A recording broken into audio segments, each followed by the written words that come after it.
الحمد للہ رب العالمین والصلاة والسلام علی سید الانبیاء والمرسلین اما بعد فاعوذ باللہ من الشیطان الرجیم بسم اللہ الرحمن الرحیم اہدنا الصراط المستقیم صدق اللہ مولانا العظیم۔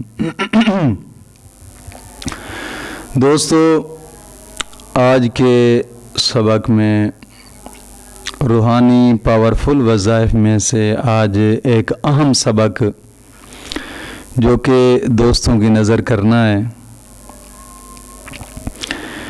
یہ وظیفہ قادری بزرگ کرتے آئے ہیں۔ قادری سلسلہ کے جتنے بھی بزرگ ہیں اس وظیفہ کو کرتے آئے ہیں، اور یہ وظیفہ چند ماہ پہلے کسی اللہ والے بزرگ کے ساتھ ملاقات ہوئی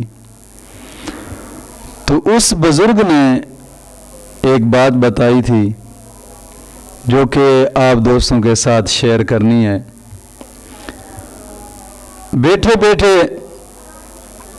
اس بزرگ نے کہا تھا کہ کیوں نہ ہو کہ آپ کو ایک ہم سبق بتاتے ہیں جو کہ ہر قسم کی حاجت اور ہر قسم کی آرزو پوری کرنے کے لیے ہے، یہ کافی ہے۔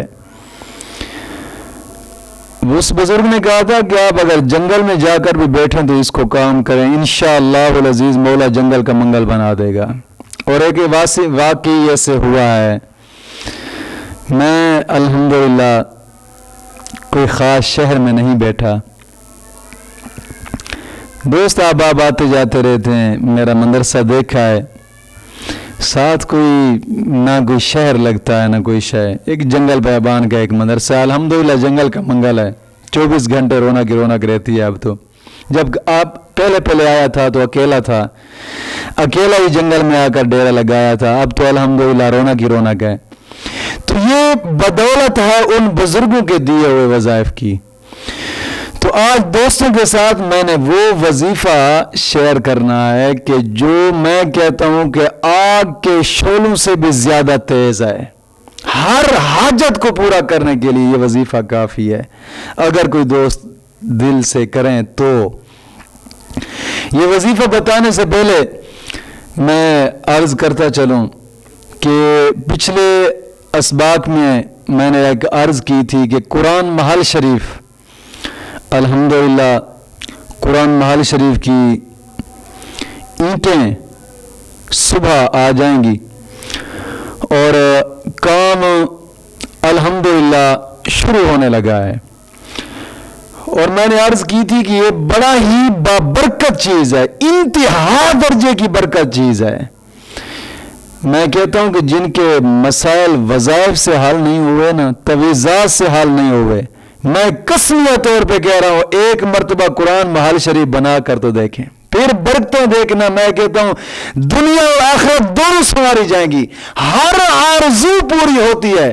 قرآن محل شریف ایک مرتبہ بنا کر دیکھیں تو قرآن محل شریف بڑی بابرکت چیز ہے، بڑی بابرکت چیز ہے، بڑی ہم نے بڑے ایسے رلتے لوگ دیکھے ہیں الحمدللہ جنہوں نے قرآن محل شریف کا بنایا ہے یا قرآن محل شریف کی حفاظت کی ہے، مولا کریم نے ان کی دنیا کی مصیبتیں ساری ٹال دی اور ہر قسمی آرزو ان کی پوری فرما دی ہے۔ تو دوستو، خصوصاً اس مقدس کام میں دوست الحمدللہ بنا رہے ہیں، میں چاہتا ہوں کہ ہر دوست کا اس میں حصہ پایا جائے، ورنہ یہ بند تو جانا ہے۔ کوشش کریں کہ اپنی آرزو، اپنی دل کی مرادیں پوری فرمائیں اس کام کو کر کے۔ تو بہرحال آج کے وظیفے کی طرف چلتے ہیں جو ایک بزرگوں کا دیا ہوا ایک اہم سبق ہے، لیکن اس سبق کو مکمل کرنے سے پہلے نماز کی پابندی لازمی ہے۔ ہر نماز کے بعد 11 مرتبہ کلمہ طیبہ اور 11 مرتبہ درود پاک بھی ضروری ہے۔ دوستو، نماز کی پابندی ضرور کیا کرو۔ یہ دنیا 4 دن کی ہے، چلا جانا اس دنیا سے۔ آج تاریخ تک کوئی ایسا نہیں رہا ہے کہ مئی کا لال جس نے ہمیشہ کے لیے رہنا ہو، نہ، ہمیشہ بقا صرف اس ذات کو ہے۔ بس ہر کسی نے جانا اس دنیا سے. کیوں نہ ہو یار, کم از کم اپنی آخرت کے لیے تو کچھ سامان بنا کر جاؤ نا. لوگ دنیا میں رہ کر محلات بناتے ہیں, کوئی گاڑیاں بناتے ہیں, کیا کچھ نہیں بناتے. دیکھیں تو دوستو, اپنی آخرت کے لیے بھی کچھ سوچو. نماز کی پابندی لازمی کریں, اور ہر نماز کے بعد 11 مرتبہ کلمہ طیبہ اور 11 مرتبہ درود پاک بھی ضرور پڑھیں. اور اپنی آخرت کو سنوارنے کے لیے قرآن ماہ شریف میں ضرور حصہ پائیں. انشاءاللہ العزیز مولا کریم دل کی ہر مراد پوری فرمائے گا. اور وظیفہ جو بزرگ کا دیا ہوا تھا, میں وہ آج دوستوں کے ساتھ شیئر کرتا ہوں. دوستوں, یہ وظیفہ سورۃ اخلاص کا وظیفہ ہے. یہ وظیفہ یعنی ہر نماز کے بعد سورۃ اخلاص 41 مرتبہ پڑھنی ہے. اور یہ ہے کہ ایک مرتبہ بسم اللہ پڑھ لیا, اور ہر مرتبہ بسم اللہ پڑھنی ضروری نہیں ہے.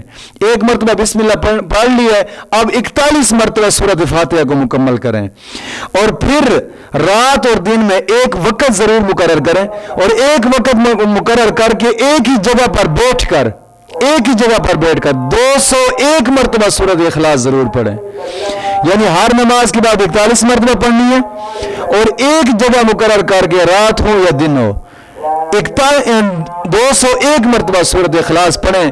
انشاءاللہ العزیز مولا کریم دل کی ہر مراد پوری فرمائے گا, اور ہر مقصد میں کامیابی ہوگی, اور ہر حاجت پوری ہوگی انشاءاللہ العزیز.